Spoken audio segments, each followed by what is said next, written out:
بہت خیر اور بھلائی پانے والا ہے، سمجھیں۔ تو یہاں پر کہا جا رہا ہے کہ اے رسول صلی اللہ علیہ وسلم، آپ پر یہ اللہ تعالیٰ کا فضل اور اس کا رحم ہے کہ اللہ تعالیٰ نے آپ کو حکمت سے نوازا، اللہ تعالیٰ نے آپ کو کتاب دی اور آپ کو صحیح وقت پر بات بتا دی۔ ادروائز تو ہو سکتا ہے ایک وہ گروہ جو ہے وہ آپ کو کسی طرف موڑ دیتا۔ تو یہ اللہ تعالیٰ کا فضل اور رحم اگر آپ پر نہ ہوتا تو ان کی ایک جماعت نے آپ کو بہکانے کا ارادہ کر ہی لیا تھا۔ تو ان آیت میں دراصل وہی واقعہ بیان کیا جا رہا ہے، یا ان آیات کا سبب نزول جو تفاسیر میں بتایا جاتا ہے کہ مدینہ میں کسی نے چوری کا ارتکاب کیا، اور جب چوری کی خبر لوگوں کو ہوئی تو انہوں نے رسوائی سے ڈرتے ہوئے چوری کا سامان کسی بے گناہ شخص کے گھر رکھ دیا۔ پھر چور نے اپنے قبیلے کے لوگوں سے مدد مانگی اور رسول اللہ کی خدمت میں حاضر ہوئے تاکہ وہ اس چور کو بری کروائیں، اور اس کے قبیلے والوں نے رسول اللہ کی خدمت میں عرض کیا کہ ان کے آدمی نے چوری نہیں کی ہے، چوری تو اس شخص نے کی ہے جس کے گھر سے سامان برآمد ہوا ہے۔ اب ہو سکتا ہے کہ رسول اکرم نے ان کے آدمی کو بری قرار دینے کی ہو سکتا ہے ارادہ آپ نے کر لیا ہو، تو اللہ تعالیٰ نے پھر حقیقت حال رسول اللہ کے سامنے بیان کر دی اور خیانت کاروں کی حمایت کرنے سے بچنے کے لیے آپ کو تاکید کی۔ تو اس سے پھر پتہ چلتا ہے کہ باطل پسند لوگوں کی حمایت نہیں کرنا چاہیے، ان کی مدد نہیں کرنا چاہیے، اور جو حق پر ہیں ان کی مدد کرنا چاہیے۔ اور اس لیے کہا جاتا ہے کہ گمراہی کی دو قسمیں ہیں، ایک علم کی گمراہی ہوتی ہے، اور یہ دراصل حق سے لا علمی اور جہالت کا نام ہے، یعنی حق انسان جاننا ہی نہیں چاہتا، یہ جانتا بھی ہے تو اس سے اعراض برتتا ہے۔ تو یہ علم میں گمراہی کیا ہوتی ہے؟ حق سے لا علمی۔ اور دوسرا عمل میں گمراہی یہ ہوگی کہ عمل سے جو چیز آپ پر فرض کی گئی ہے اس عمل کی خلاف ورزی کرنا، جو آپ پر واجب کیا گیا ہے اس کے اگینسٹ میں، اس کے خلاف میں کرنا۔ تو یہ دونوں چیزیں غلط ہیں اصل میں۔ تو بہرحال اللہ تعالیٰ نے اپنے نبی کو اس سے محفوظ رکھا، اور اللہ تعالیٰ نے آگاہ کیا کہ ایسے فریب کار لوگوں کا کبھی ساتھ نہیں دینا چاہیے۔ اور اسی لیے اللہ تعالیٰ فرماتے کہ وَمَا يُضِلُّونَ إِلَّا أَنفُسَهُمْ، وہ اپنے آپ ہی کو گمراہ کرتے، یعنی وہ کسی اور کو دھوکہ نہیں دے رہے تھے، یعنی جو فریب اور ہیلا سازی سے وہ اپنا مقصد حاصل کرنا چاہ رہے تھے، تو اللہ تعالیٰ فرما رہے کہ اس سے وہ کسی اور کو دھوکہ نہیں دے رہے تھے بلکہ وہ اپنا آپ کا خود نقصان کر رہے تھے۔ اور ان لوگوں کے ہاتھ کیا ہے آپ دیکھیں، وہ منافقین کے ہاتھ ناکامی، محرومی، گناہ، خسارہ، اس کے علاوہ کچھ ہاتھ نہیں ہے۔ قیامت تک کے لیے آیت قرآن میں رکھ دی گئی، اور ان کا ذکر یہاں پر آپ دیکھیں کوئی اچھے معنوں میں نہیں استعمال ہوا۔ اور اللہ تعالیٰ نے اپنے رسول کو جو نعمت دی ہے، وہ نعمت جو اللہ تعالیٰ کو محبوب تھی، جو چیزیں وہ اللہ تعالیٰ نے اپنے نبی کو دے دی، اور اللہ تعالیٰ نے اپنے نبی کو ہر قسم کی یعنی جو خلاف اولا بات تھی اس سے بھی بچا لیا، یعنی آپ غلط فیصلہ کرنے سے بچ گئی، یہ اللہ تعالیٰ کی آپ پر رحمت تھی اصل میں۔ تو اسی لیے اللہ تعالیٰ فرماتا ہے وَأَنزَلَ اللَّهُ عَلَيْكَ الْكِتَابَ وَالْحِكْمَةَ، اور اللہ تعالیٰ نے آپ پر کتاب اور حکمت نازل فرمائی، یعنی اللہ تعالیٰ نے آپ کو قرآن عظیم جیسی نعمت سے نوازا جو حکمت والا ہے، اور اس میں ہر چیز کا علم موجود ہے الحمدللہ، یعنی ہر چیز کے لیے یعنی جو سورس ہے اصل وہ قرآن مجید ہے، قرآن حکیم ہے، اور یہ حکمت والی کتاب ہے، اور حکمت والے رب کی طرف سے نازل کی گئی ہے۔ الحکیم نے حکمت والی کتاب نازل کی، سبحان اللہ۔ تو یہ کتاب کتنی بابرکت ہو سکتی ہے۔ تو حکمت سے مراد بعض مفسرین کہتے ہیں، یہ بعض محدثین کا کہنا ہے کہ سنت بھی رسول اکرم صلی اللہ علیہ وسلم پر وحی کے ذریعے سے نازل ہوتی ہے جیسے قرآن نازل ہوتا ہے۔ اس سے مراد حکمت سے مراد ہو سکتا ہے سنت ہو، یعنی اوتھینٹک سنتیں، حدیثیں، یا پھر اس سے مراد شریعت کی معرفت ہو سکتی ہے، یعنی شریعت اللہ تعالیٰ نے جو بھی احکام، جو قانون نازل فرمائے ہیں اس کی معرفت۔ یعنی ایک تو ہے جیسے مثال کے طور پر ہم سب جانتے ہیں کہ نماز فرض ہے ہم پر، روزے رکھنا رمضان میں فرض ہے، یہ شریعت کے احکام ہوئے، ٹھیک ہے۔ پھر کچھ حدود ہیں اللہ تعالیٰ نے جن سے منع کیا کہ کسی کا قتل کرنا منع ہے، یہ سب چیزیں منع کی گئی ہیں، تو یہ بھی شریعت ہے۔ اب اس کی معرفت حاصل کرنا کہ یعنی کیوں یہ چیزیں اللہ تعالیٰ نے منع کی ہیں اور اس کے پیچھے کیا حکمتیں کار فرما ہیں، کیا اس کے فائدے ہیں، تو وہ معرفت جو کہ شریعت سے زیادہ ہے۔ اور یہ بھی اس سے مراد لیا گیا ہے کہ تمام چیزوں کو ان کے اپنے اپنے مقام پر رکھنا، اور ہر چیز کو، ہر شے کو اس کے مطابق ترتیب دینا۔ جیسے رسول اکرم کی پوری زندگی ہمیں اس کا نمونہ نظر آتی ہے کہ آپ کی زندگی جو اعتدال والی زندگی تھی، آپ دیکھیں، ہم دیکھتے ہیں کہ رسول اکرم صلی اللہ علیہ وسلم نے خود زندگی گزار کر دکھائی، خود قرآن پر عمل کر کے دکھایا۔ آپ سب سے زیادہ اللہ سے ڈرنے والے تھے اور سب سے زیادہ گناہوں سے دور رہنے والے تھے، لیکن عائشہ رضی اللہ عنہا کہتی ہیں کہ ہم نے کبھی ایسا نہیں دیکھا، یعنی رسول اکرم صلی اللہ علیہ وسلم کے سامنے جب دو معاملات آتے اور ان میں سے آپ سے ہمیشہ وہ معاملہ پسند فرماتے جس میں آسانی ہوتی اور گناہ نہ ہوتے، یعنی رسول اکرم نے بیجا لوگوں پر پابندیاں نہیں عائد کی، بیجا لوگوں کو بہت زیادہ شدت پسندی میں مبتلا نہیں کیا کہ عبادت کرو، ایسا کرو، نہیں، کچھ بھی نہیں. آپ اتنے نارمل طریقے سے لوگوں کو سمجھاتے تھے کہ لوگوں کو دین بہت ہی آسان لگنے لگا. اور اس بات کا تجربہ آپ کو اس وقت ہوگا جب آپ لوگ حدیث پڑھیں گے. یقین جانیے، ابھی کل ہی کی بات ہے، ہماری صحیح بخاری جو چل رہی ہے، ایک جگہ ہمارا کتاب المناقب چل رہا ہے اور کتاب النکاح، اور ایک دوسری کلاس میں ہمارا کتاب مواقیت الصلاح ختم ہوا ہے. تو تمام جو ہمارے اسٹوڈنٹس ہیں ان کے جو خیالات تھے کہ وہ کہہ رہے ہیں کہ ہم کو اتنی آسان زندگی کبھی بھی نہیں لگی جو حدیث پڑھنے کے بعد لگی ہے. یعنی اتنی زندگی آسان ہو گئی ہے حدیث پڑھنے کی وجہ سے، ایسے لگتا ہے کہ دین تو بہت ہی آسان ہے. تو واقعی میں دین آسان ہے. اور کیوں؟ قرآن اور سنت دونوں ساتھ ساتھ ہیں. آپ قرآن اور حدیث کو ایک دوسرے کی مدد کے بغیر سمجھ ہی نہیں سکتے. قرآن اللہ تعالیٰ نے نازل کیا، لیکن اللہ تعالیٰ نے کیا فرمایا کہ لِتُبَيِّنَ لِلنَّاسِ، تاکہ اے نبی آپ اس کو واضح کر دیں لوگوں کے لیے. تو اس کو واضح کر کے کس نے دکھایا؟ رسول اکرم صلی اللہ علیہ وسلم نے. تو لہٰذا اللہ تعالیٰ نے آپ کے اوپر حکمت نازل کی، آپ کو وہ اسرار و رموز سکھائے، جس کی وجہ سے زندگی گزارنا آسان ہو گیا. اسی لیے رسول اکرم صلی اللہ علیہ وسلم کی ہر بات میں حکمت ہوتی ہے. ہر بات، آپ کا ہر حکم ہمارے لیے قابل عمل ہے. اور آپ کی ہر چیز، آپ کا اٹھنا بیٹھنا، جیسے کہ بعض چیزیں تو آپ نے حکم کے ذریعے دی ہیں ہم کو، ہے نا، حکم ہے آپ کا، وہ ہم کو کرنا لازم ہے، واجب ہے. لیکن کچھ چیزیں ایسی ہیں جو ہم کہتے ہیں کہ سنت ہے یہ. جیسے مثال کے طور پر رسول اکرم کو خود ذاتی طور پر کیا چیزیں پسند تھیں، آپ کس طرح سے اٹھتے بیٹھتے تھے. تب ہمارے اوپر وہ فرض نہیں ہے کہ ہم اسی طرح اٹھے بیٹھیں. لیکن اگر ہم سنت کو فالو کرتے ہیں تو آپ دیکھیں ہماری زندگی میں ایک خوشی، ایک اعتدال، ایک حلم، نرمی، سب کچھ آ جاتی ہے الحمدللہ. تو الحمدللہ رسول اکرم کی زندگی ہمارے لیے واقعی میں نمونہ ہے. تو اللہ تعالیٰ نے آپ کے اوپر حکمت نازل کی اور وہ کچھ سکھایا جو آپ نہیں جانتے تھے. واقعی میں رسول اکرم صلی اللہ علیہ وسلم، ہم سب جانتے ہیں آپ تو امی تھے، آپ تو پڑھے لکھے نہیں تھے، آپ کو کتاب کیا ہوتی ہے یہ بھی نہیں معلوم تھا، شریعت کیا ہوتی ہے یہ بھی نہیں معلوم تھا. اور اللہ تعالیٰ قرآن میں فرماتا ہے یہ بات کہ اللہ تعالیٰ فرما رہے ہیں کہ وَعَلَّمَكَ مَا لَمْ تَكُنْ تَعْلَمْ، کہ اور آپ کو وہ کچھ سکھایا جو آپ نہیں جانتے تھے.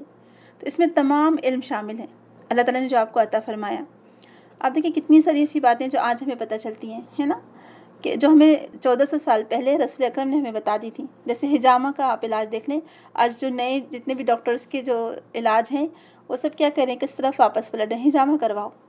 ایسی کئی باتیں ہیں جو رسول اکرم صلی اللہ علیہ وسلم نے ہم کو بتائی تھی. کھانا کھانے کے دوران یا کھانا کھاتے وقت پلیٹ کو پوری طرح اچھی طرح صاف کر کے کھانا، ایک پیٹ خالی رہنا. ابھی ہماری کوئی ایک بہت ہی قریبی ہماری سہیلی ہیں، تو وہ بتا رہی تھیں کہ وہ آج کل ڈائٹنگ کر رہی ہیں. تو وہ کہہ رہی تھی کہ ان کو جتنے بھی اس میں انسٹرکشنز مل رہے ہیں، اس میں انسٹرکٹر کا کہنا یہی ہے کہ ایک پیٹ خالی رکھو. یعنی آپ اتنا فل پیٹ نہ کھاؤ اور چبا چبا کر کھاؤ. اور آپ دیکھیں رسول اکرم صلی اللہ علیہ وسلم آہستہ آہستہ کھاتے تھے، چبا کر کھاتے تھے. اور آپ نے کتنی دفعہ فرمایا کہ ایک حصہ خالی رہنے دو پیٹ کا. اور آپ دیکھیں آج سارے جتنے بھی جو یہ آج کل اس کے لیے اتنے پیسے لیے جا رہے ہیں، اتنی لمبی لمبی فیس ہے. جیسے آپ نے دیکھا ہوگا کہ آج کل اسمارٹ رہنے کے لیے، ویٹ لوز کرنے کے لیے، یا اپنے آپ کو ایکٹیو رکھنے کے لیے کتنے سارے آج کل انسٹرکشنز ہیں دنیا میں بھرے پڑے ہیں. اس کے کئی ڈاکٹرز ہیں، اس کے کئی سیمینارز ہوتے ہیں، ورک شاپ ہوتے ہیں کہ 8 دن میں ویٹ لوز کیجئے، 10 دن میں کیجئے، 1 مہینے میں 3 کلو 10 کلو کم کرنا ہے. تو اس میں جو سارے رولز بتائے جاتے ہیں وہ سارے اگر آپ حدیث میں دیکھیں گے، تو اگر آپ حدیث کو فالو کرتے ہیں، الحمدللہ رسول اکرم کی سنت کو فالو کرتے ہیں، لیکن جانیے آپ کا ویٹ کبھی بڑھے گا نہیں انشاءاللہ تعالیٰ. اللہ ماشاءاللہ کی جو یعنی کچھ بیماریاں ہی ایسی ہوتی ہیں جس میں ویٹ بڑھتا رہتا ہے، جیسے تھائرائڈ وغیرہ اس طرح کی بیماریوں میں، یا کچھ اور بھی اوبیسٹی وغیرہ بھی ہوتی ہے. تو بہرحال ہمارے رسول اکرم صلی اللہ علیہ وسلم کی زندگی میں ہمارے لیے آسانی ہی آسانی، یعنی ہم اگر رسول اکرم کی زندگی کو فالو کرتے ہیں تو ہماری زندگی آسان ہو جاتی ہے الحمدللہ. اور دنیا بھی کامیاب اور آخرت بھی کامیاب. اس سے بڑھ کر اور کیا چاہیے آپ بتائیے. تو یہاں پر کہا جا رہا ہے کہ اے نبی آپ نہیں جانتے تھے، لیکن اللہ تعالیٰ نے آپ کو نوازا اس علم سے. اللہ نے آپ کو وہ کچھ سکھایا جو آپ نہیں جانتے تھے، اور اس میں تمام علم شامل ہے. ورنہ نبوت سے پہلے ہم سب جانتے ہیں کہ اللہ تعالیٰ خود فرماتا ہے سورہ شورا میں، ما کنت تدری ما الکتاب ولا الایمان، اے نبی آپ نہیں جانتے تھے کہ کتاب کیا ہے اور ایمان کیا ہے. پھر اللہ تعالیٰ سورہ دوحہ میں فرماتے ہیں وَوَجَدَكَ ضَالًّا فَهَدَىٰ، اور اس نے آپ کو راستے سے ناواقف پایا تو سیدھا راستہ دکھایا. سبحان اللہ، یعنی اللہ تعالیٰ نے آپ پر وہی نازل کی، وہی بھیجتا رہا، آپ کو علم سکھاتا رہا اور آپ کے علم کی تکمیل کرتا رہا، یہاں تک کہ آپ علم کے ایک ایسے مقام پر پہنچ گئے کہ کوئی اولین اور آخرین میں سے کوئی بھی وہاں نہیں پہنچ سکتا. یعنی جب سے دنیا قائم ہوئی ہے اور جب تک دنیا رہے گی کوئی وہ مقام نہیں حاصل کر سکتا علم کا جو رسول اکرم صلی اللہ علیہ وسلم کو دیا گیا. سبحان اللہ، یہ ہمارے رسول اکرم کی فضیلت ہے ماشاء اللہ. اور دوسری بات ہم دیکھتے ہیں کہ رسول اکرم نے خود کیا دعا کی تھی کہ ربی زدنی علما، یعنی اللہ تعالیٰ نے خود فرمایا تھا کہ اے نبی ایسے دعا کیا کرو کہ اے میرے رب میرے علم میں اضافہ فرما. تو اللہ تعالیٰ نے آپ کو تمام علم سے نوازا. پھر آپ تمام مخلوق میں سب سے زیادہ علم رکھنے والے، صفات اور کمال کے لحاظ سے آپ سب سے زیادہ بہترین انسان، کامل انسان تھے. اس لیے اللہ تعالیٰ نے فرمایا وَكَانَ فَضْلُ اللَّهِ عَلَيْكَ عَظِيمًا، اللہ کا آپ پر بہت ہی بڑا فضل ہے، عظیم فضل ہے. تمام مخلوق میں سے سب سے بڑھ کر آپ پر اللہ تعالیٰ نے بہت ہی رحم اور کرم فرمایا کہ اللہ تعالیٰ نے آپ کو نبوت کے لیے چنا، آپ کو اپنی رسالت دی، آپ کو علم کے کمال درجے تک پہنچایا. آپ کی صفات سب سے بہترین صفات تھیں کیونکہ اللہ تعالیٰ آپ کی مدد فرماتا رہا اور آپ کی حفاظت فرماتا رہا ہر بری باتوں سے، ہر ایسے کاموں سے جو کہ خلاف اولا ہوں. تو لہٰذا یہ اللہ تعالیٰ کا آپ پر خاص فضل و احسان ہے.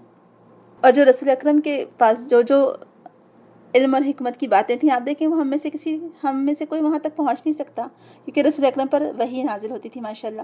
پھر آپ کو حکمت سکھائی گئی، تو اس لیے ہم جتنا سنت کو فالو کریں گے نا اتنی ہمارے اندر حکمت آتی چلی جائیں گی الحمدللہ.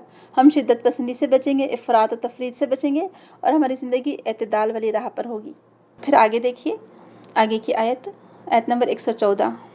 لا خیر فی کثیر من نجواہم إلا من أمر بصدقة أو معروف أو إصلاح بين الناس ومن يفعل ذلك ابتغاء مرضات الله فسوف نؤتيه أجرا عظيما.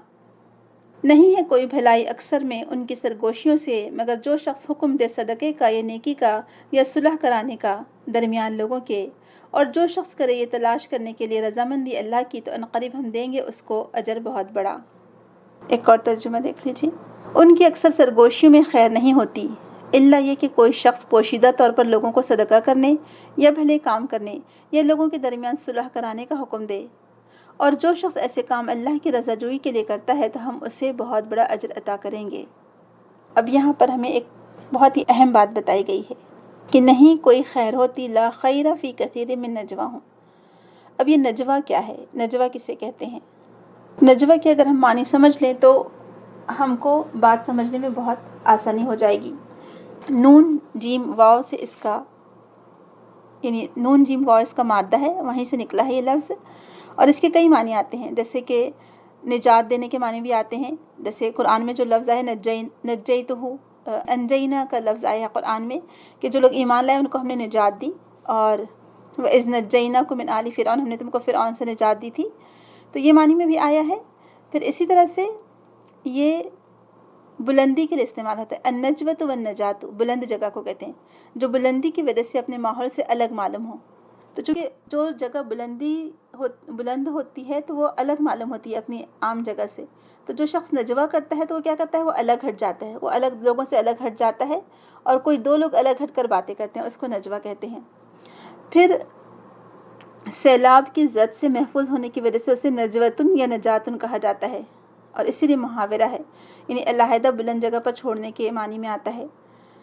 تو بہرحال یعنی الگ ہو جانا یا بلند ہو جانا یا ہٹ جانا، ٹھیک ہے، یا کسی چیز سے بچنے کے لیے اوپر ہو جانا.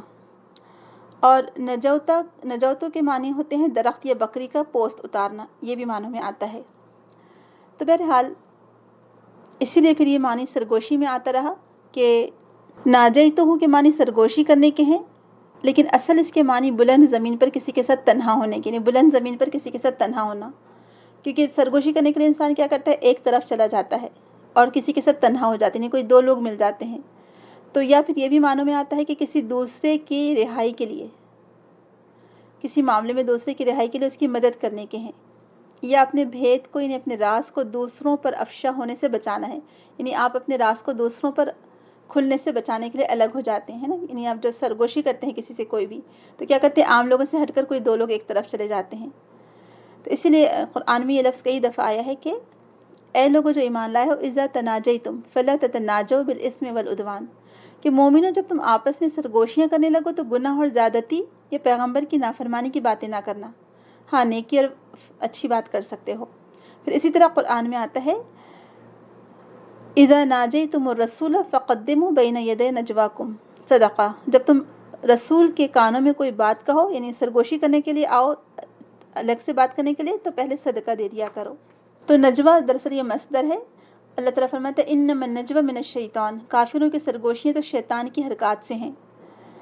اور نجوہ دراصل زیادہ تر منفی معنوں میں ہی استعمال ہوتا ہے، لیکن مثبت معنوں میں بھی استعمال ہو سکتا ہے کہ آپ سرگوشی کر سکتے ہیں لیکن بھلائی کے کاموں پر کر سکتے ہیں، اور اس کے پھر آداب ہیں۔ تو نجوہ کے ساتھ جب یہ اسرو کا لفظ آتا ہے تو یہاں پر وارن کیا گیا کہ انہوں نے ہر طرح سے اسے خفیہ رکھنے کی کوشش کی تھی، کہ نجوہ اگرچہ خفیہ ہوتا ہے لیکن کبھی پہلے ظاہر بھی ہو جاتا ہے، راز افشا ہو جاتا ہے، اور آپ نے دیکھا ہوگا کہ اکثر راز افشا ہو جاتے ہیں۔ تو اللہ تعالیٰ فرماتے ہیں ما یکون من نجوى ثلاثة الا هو رابعهم، کہ کسی جگہ 3 لوگ جمع ہوں، یعنی کانوں میں مشورہ کر رہے ہوں، صلاح مشورے، لیکن اس میں کا چوتھا اللہ تعالیٰ ہوتا ہے۔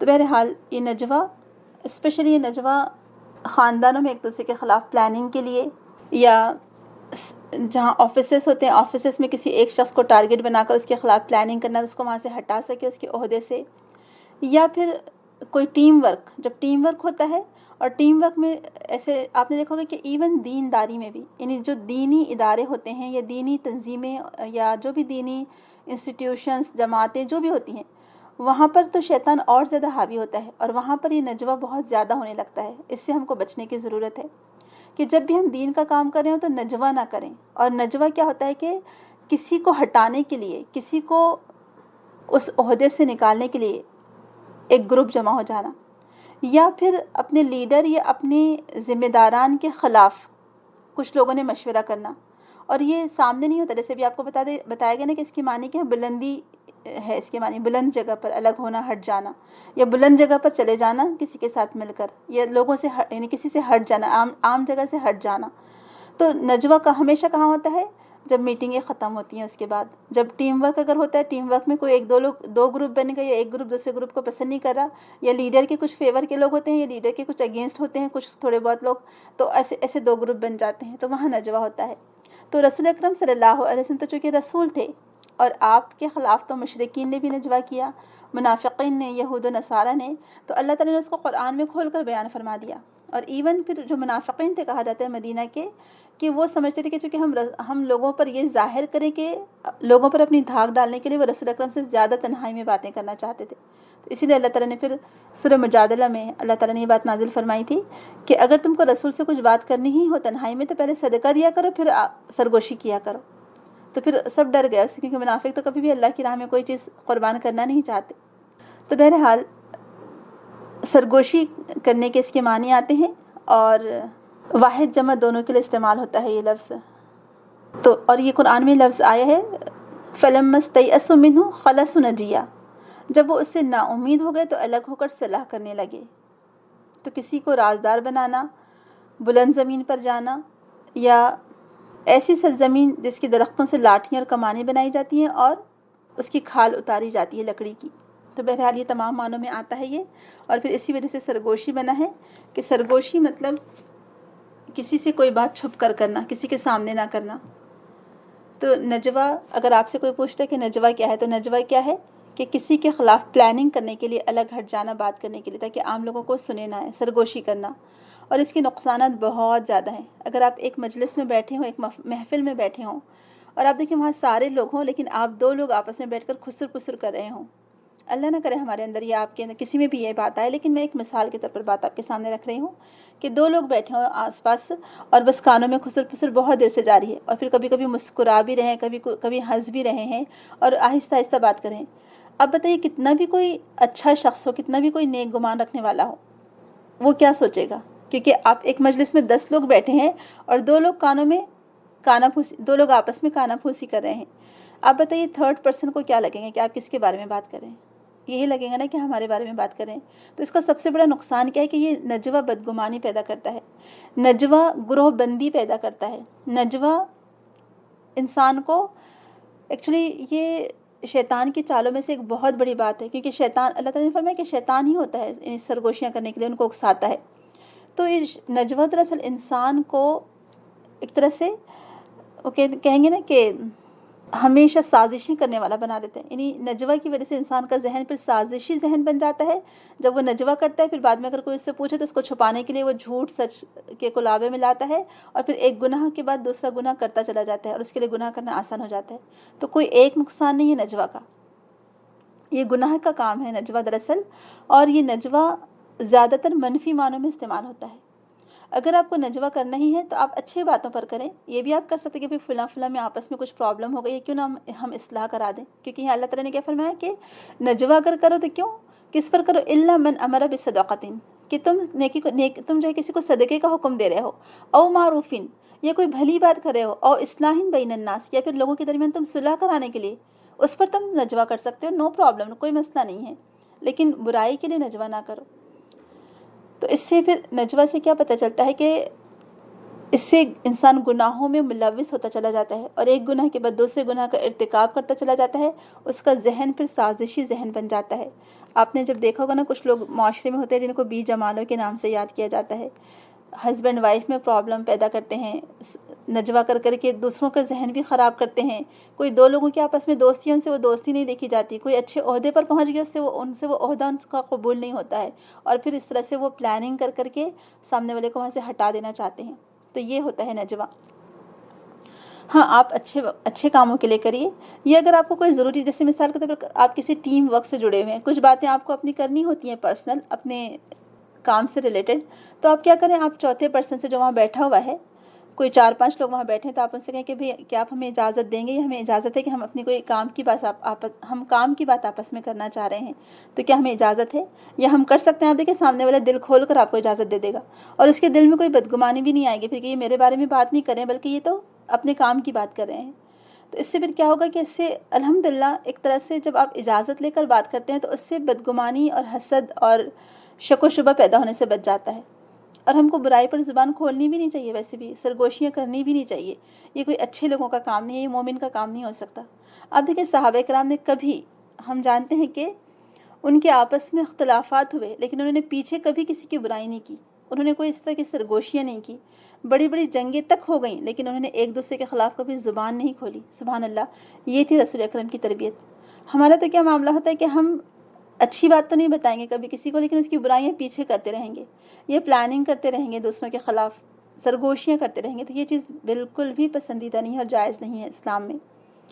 اور دوسری بات یہ کہ آپ کن چیزوں میں کر سکتے ہیں، خیر کے کاموں میں آپ کریں، وہ کاموں میں آپ کریں نجوہ جو اللہ تعالیٰ کو محبوب ہیں، وہ باتیں، وہ کام جو اللہ تعالیٰ کو محبوب ہیں، اور وہ کیا ہے، آپس میں لوگوں کی صلح کرا دینا، یا دین میں اصلاح کر دینا، یا پھر دو لوگوں میں آپس میں برائی ہو، بات بند ہو تو ان کی بات کروا دینا، تو ایسے لوگ پھر آگ سے نجات پائیں گے۔ سبحان اللہ، بہت بڑی بات ہے۔ اور اصلاح بین الناس، یہ تو بہت ہی بڑا نیکی کا کام ہے کہ لوگوں کے درمیان جو جھگڑے ہیں، جو نزاع ہو گیا ہے، جو ان کے آپس میں ایک دوسرے کے درمیان ایک غضب ناکی ہے یا بغض ہے اگر ایک دوسرے کے درمیان، یا کچھ شر پھیلا ہوا ہے، یا فرقہ بندی میں لوگ مبتلا ہیں، تو اس کو دور کرنا، جس حد تک ممکن ہو ہمارے اختیار میں جتنا ہو اس حد تک ہم کیا کریں، لوگوں کے درمیان اصلاح کا کام کریں۔ یہی شارع ہم کو حکم دیتا ہے، یعنی قرآن اور سنت ہم کو یہی بتاتے ہیں، اور یہی ہمیں حکم ملتا ہے اللہ اور رسول سے کہ اصلاح کے کام ہم کریں۔ اور اصلاح ہر صورت میں، چاہے وہ دو لوگ ہسبینڈ اور وائف ہوں، دو دوست ہوں، بہن بھائی ہوں، دو خاندان ہوں، یا معاشرے کے لوگ ہوں، اور اسی بنا پر اس کی بہت تاکید کی گئی ہے۔ اور حدیث سے پتہ چلتا ہے کہ ایون اگر آپ کسی کو ملانے کے لیے کوئی اچھی بات اپنی طرف سے منسوب کر دیتے ہیں تو کوئی برائی نہیں ہے اس میں۔ اور اصل میں یہاں پر ایکچولی منافقین کی بات کی جا رہی ہے کہ جو منافقین ہوتے تھے وہ آپس میں بیٹھ کر سرگوشیاں کرتے تھے، یا مشورے کرتے تھے، یا رات کو کرتے تھے، یا بعض اوقات مجلس میں ہی کرتے تھے، اور بری باتیں ہی سوچتے رہتے تھے جو خیر سے خالی ہوتی تھیں، کیونکہ منافقین تو اچھی بات سوچ نہیں سکتے تھے، لیکن جو مومن ہوتا ہے وہ ہمیشہ اپنے ذہن کو صاف رکھتا ہے، اچھی باتیں سوچتا ہے، اور اچھے کام کرنے کی اس کو اللہ تعالیٰ توفیق بھی دیتا ہے۔ اور جب دیکھیں چھپائی کون سی بات جاتی ہے، سرگوشی کن باتوں پر ہوتی ہے، بری باتوں پر، کیونکہ اچھی باتیں تو ظاہر کرنے کی ہوتی ہے نا، کیونکہ لوگ اس سے پھر اور انکریج اور آگے بڑھیں. جو برائیاں ہوتی ہیں وہی چھپائی جاتی ہیں، اس کو چھپ چھپ کر کرنا لوگ بہتر سمجھتے ہیں کہ لوگوں کے سامنے نہ آ جائے. ہاں، صدقہ چھپا کر دیا جا سکتا ہے تاکہ کوئی شرمندہ نہ ہو، لیکن دکھا کر دینا بھی اچھی بات ہے. تو صدقے کے تعلق سے آپ مشورہ کر سکتے ہیں، آپس میں سرگوشی کر سکتے ہیں، اور لوگوں کے درمیان صلح کرانے کے لیے آپ سرگوشی کر سکتے ہیں. خفیہ مشورے بھی کیے جا سکتے ہیں، اس میں یہ نیکی کا کام ہے. لیکن ہم سب جانتے ہیں کہ آج ہم ایسے کاموں میں نہیں لگتے ہیں. کبھی کسی کو ملانے کا کام ہم نہیں کرتے، بلکہ الٹا دو لوگوں کو جدا کرنے کا ہی ہم کام کرتے ہیں. جیسے کہ ہسبینڈ وائف کے کئی دفعہ حالات خراب ہو جاتے ہیں، لڑائی جھگڑا آپس میں ہو جاتا ہے، یا دو خاندان کا آپس میں جھگڑا ہو جاتا ہے.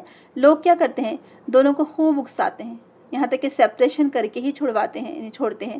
تو نہیں، بلکہ دونوں کو ملانے کا کام کریں. جیسے حدیث میں آتا ہے کہ ایک دفعہ رسول اکرم صلی اللہ علیہ وسلم نے صحابہ سے فرمایا، کیا میں تمہیں ایسے کام کی خبر نہ دوں جو نماز، روزہ اور صدقے سے بھی افضل ہے؟ صحابہ نے عرض کے بتائیے. تو آپ نے فرمایا، 2 شخصوں کے درمیان صلح کرانا، کیونکہ 2 آدمیوں کے درمیان فساد ڈالنا مونڈ دینے والا عمل ہے. اور یہ سر کو مونڈ دینے والا عمل نہیں، بلکہ دین کو مونڈ دینے والا عمل ہے، یعنی دین کا ہی صفایا ہو جاتا ہے. ترمذی کی حدیث ہے.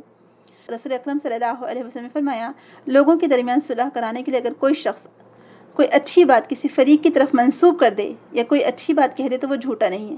آپ دیکھیں، یہاں کوئی جھوٹ کہنے کے لیے نہیں کہا جا رہا ہے، یہاں کیا کہا جا رہا ہے کہ اپنی طرف سے کوئی اچھی بات کہہ دینا. یہ بھی صحیح بخاری کی حدیث کتاب الصلح بین الناس ابواب میں سے ہے. تو یہاں پر یہ آ رہا ہے کہ آپ اپنی طرف سے کوئی اچھی بات بتا دیں اس شخص کی، تاکہ سامنے والے کے دل میں جو گرہ پڑی ہوئی ہے وہ کھل جائے، جو شک و شبہ ہے وہ دور ہو جائے. کہ آپ اپنی طرف سے نہیں، جیسے اگر سامنے والا آپ کے پاس برائی کر رہا ہے اس 3rd پرسن کی، آپ کہیں کہ نہیں آپ اس سے ضرور صلح کر لیں، وہ تو بہت اچھا شخص ہے، ہم نے اس کے اندر یہ خوبیاں دیکھی ہیں، اور ہم نے تو کبھی آپ کی برائی اس کو کرتے دیکھی ہی نہیں. آپ ایسا بھی کہہ سکتے ہیں. تو اس میں کوئی جھوٹ شامل نہیں ہوا. تو کہا جاتا ہے کہ 2 لوگوں کو ملانے کے لیے اپنی طرف سے بھی کوئی بات کہہ دیں اچھی بات، تو اس میں کوئی حرج نہیں ہے. تو اس سے پھر کیا پتہ چلا کہ اگر بات کی جائے تو پھر اچھائی پر بات کی جائے، اچھائی پر زبان کھولی جائے، برائی پر زبان نہ کھولی جائے. تو پھر کیا کہا گیا کہ الا من امر بصدقۃ، کہ تم اگر نجوہ کر سکتے تو کس پر کر سکتے ہو، کہ جو صدقے کا حکم دے. یعنی کوئی شخص مال یا علم یا کسی اور فائدے کا کام کرنا چاہتا ہو تو اس کے لیے حکم دے، اس کے لیے سرگوشی کرے. یا عبادات بھی ہیں، جیسے تسبیح ہے، حمد ہے اللہ تعالیٰ کی. رسول اکرم نے فرمایا کہ ہر تسبیح صدقہ ہے، ہر تکبیر صدقہ ہے، ہر تحلیل صدقہ ہے. نیکی کا حکم دینا صدقہ ہے، برائی سے روکنا صدقہ ہے، اور تم میں سے کسی کا اپنی بیوی کے پاس جانا بھی صدقہ ہے. سبحان اللہ. آپ سوچیے، صحیح مسلم کی حدیث ہے. پھر یہ بھی ہم جانتے ہیں کہ الکلمۃ الطیبہ صدقہ، کہ اچھی بات کہنا صدقہ ہے. اور یہ بھی ہم دیکھتے ہیں کہ پاکیزہ کلمات جو اللہ تعالیٰ کے پاس اوپر چڑھتے ہیں، جس کو اللہ تعالیٰ قبول فرماتا ہے، جس میں ذکر و اذکار ہے، اللہ تعالیٰ کی کبریائی، اس کی حمد و ثنا بیان کرنا ہے، تو یہ سارے کلمات اوپر چڑھتے ہیں. اور پاکیزہ کلمہ، یہ پاکیزہ درخت کی جو مثال دی گئی ہے وہ کلمہ لا الہ الا اللہ سے دی گئی ہے. تو یہ ساری باتیں کیا ہے، پاکیزہ ہیں. تو یہ چیزوں پر آپ ایک دوسرے کو ابھار سکتے ہیں، یہ چیزوں کی ترغیب دے سکتے ہیں، اس کا حکم دے سکتے ہیں. تو پھر کہا جا رہا ہے کہ یا تو الا من امر بصدقۃ، یا تم صدقے کا حکم دو، او معروف، یا نیک بات. معروف سے مراد یہاں پر ہر قسم کی بھلائی ہے، اور ہر وہ کام جسے شریعت نے نیکی قرار دیا اور عقل نے اس کی تعریف کی ہو یا اس کو قبول کیا ہو، یہ معروف کے زمرے میں آتا ہے. یعنی شریعت سے بھی جائز ہو، اور شریعت نے اس کا حکم دیا ہو، اور ہماری عقل بھی جس کو سمجھتی ہو. تو اور جب امر بالمعروف کا لفظ آئے گا تو اس کا مطلب ہوگا کہ اس میں یہ بات بھی خود بخود شامل ہو جائے گی کہ برائی سے روکنا. یعنی کیونکہ معروف بات وہی ہوگی جو برائی نہیں ہوگی، تو لہٰذا برائی سے روکنا بھی خود بخود اس میں شامل ہو جائے گا. کیونکہ جب تک آپ برائیوں کو ترک نہیں کریں گے، برائی کو نہیں روکیں گے، اچھائیاں کیسے بھلا فائدہ دیں گی؟ تو لہٰذا برائیوں کو ترک کرنا اس میں خود بخود شامل ہے. تو لہٰذا ایسے کاموں سے اجتناب کیا جائے جس کو منکر کہا گیا، یا وہ ہر کام جسے شریعت نے روکا ہو. پھر تیسری بات بتائی گئی، اور اصلاح بین الناس، یہ لوگوں کے مابین صلح کرانے کا حکم کرے. تو اصلاح صرف 2 جھگڑنے والوں کے درمیان ہی ہوتی ہے. یعنی 2 گروپ ہوں، چاہے 2 لوگ ہوں، 2 گروپ ہوں، 2 خاندان ہوں، تو نزاع، جھگڑا، مخاصمت یا آپس میں ناراضگی یا آپس میں شر اور پھیلانا، یہ سب کیا ہے، دراصل تفرقہ ذریعہ بنتے ہیں، جس سے اور جدائیاں ہوتی ہیں، اور زیادہ دل خراب ہوتے ہیں. تو اسلام میں اس کا تصور بھی نہیں کیا جا سکتا. اسی لیے قرآن اور سنت سے جو ہم کو حکم ملتا ہے کہ لوگوں کے درمیان اصلاح کی جائے، صحیح فیصلہ کیا جائے. اگر آپ کے سامنے جو بھی مقدمے آئیں اس میں اصلاح کرنے کی کوشش کی جائے، جس طرح بھی ممکن ہو سکے ان جھگڑوں کو ختم کرنے کی کوشش کی جائے. لوگوں کی عزت ناموس کے تعلق سے، قتل مال وغیرہ کے تعلق سے اس میں اصلاح کی ترغیب دی گئی ہے. بلکہ ہم دیکھتے ہیں کہ ہر دین میں ہی یہ بات پائی جاتی ہے کہ کہیں پر بھی چوری کو اچھا نہیں سمجھا گیا، کہیں پر بھی جھگڑے کو اچھا نہیں سمجھا گیا. تو بہرحال اللہ تعالیٰ سورہ حجرات میں فرماتے ہیں اگر مومنوں میں دو گروہ آپس میں لڑ پڑے تو ان کے درمیان صلح کرا دو. اگر ایک گروہ دوسرے گروہ پر زیادتی کرے تو زیادتی کرنے والے سے لڑو یہاں تک کہ وہ اللہ کے حکم کی طرف لوٹ آئے. اور اللہ تعالیٰ سورہ نساء میں ہی فرماتا ہے وَالصُّلْحُ خیر، اور صلح اچھی چیز ہے. تو بہرحال اس سے کیا پتہ چلتا ہے کہ لوگوں کے درمیان صلح کروانے والا شخص اس شخص سے بہتر ہے جو کثرت سے نفل نماز روزے اور صدقے کا اہتمام کرتا ہے. اللہ تعالیٰ اصلاح کرنے والے کے عمل اور کوشش کی اصلاح کرتا ہے. یعنی جو لوگوں کی اصلاح کرے اللہ تعالیٰ خود اس کی اصلاح فرماتا ہے.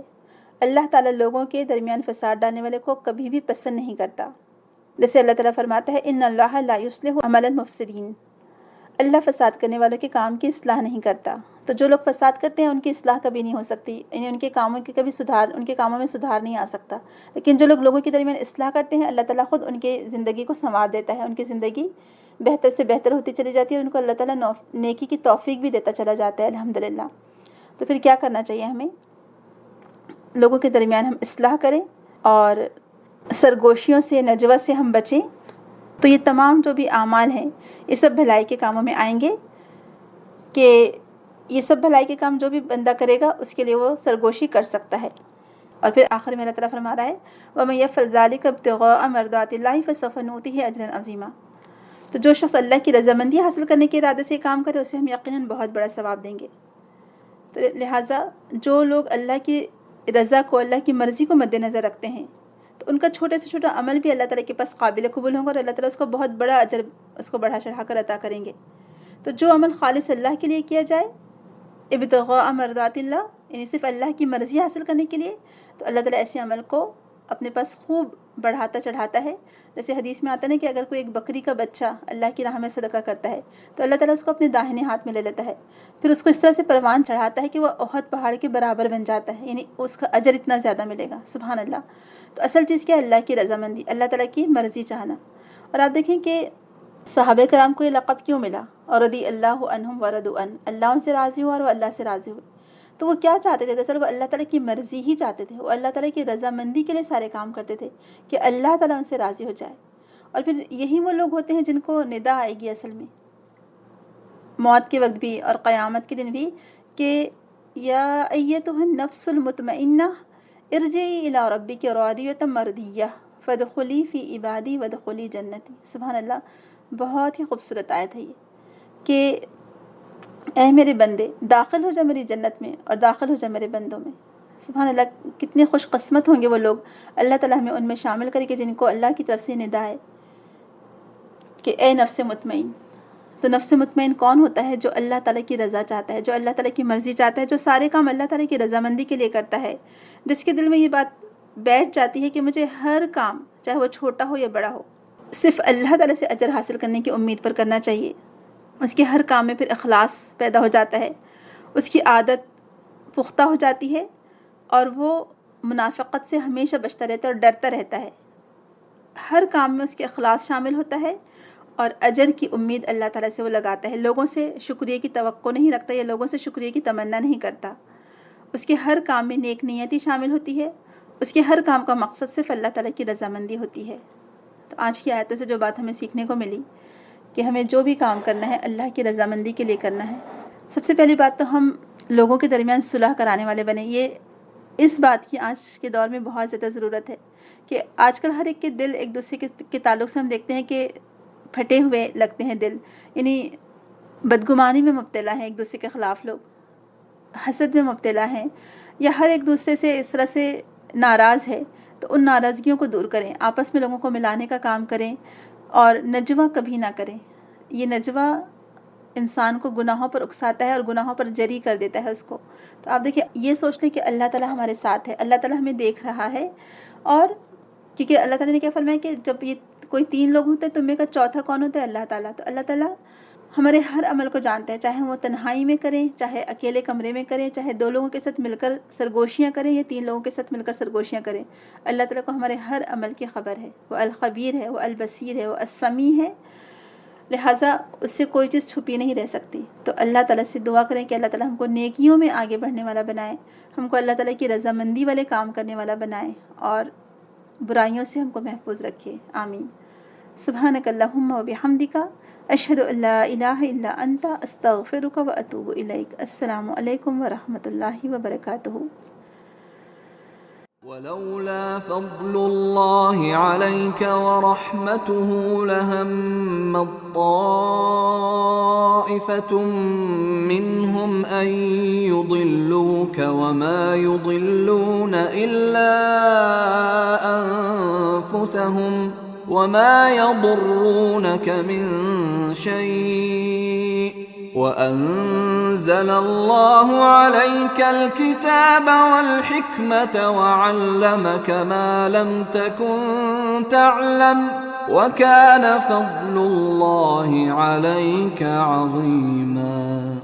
لا خير في كثير من نجواهم إلا من أمر بصدقة أو معروف أو إصلاح بين الناس ومن يفعل ذلك ابتغاء مرضات الله فسوف نؤتيه أجرا عظيما.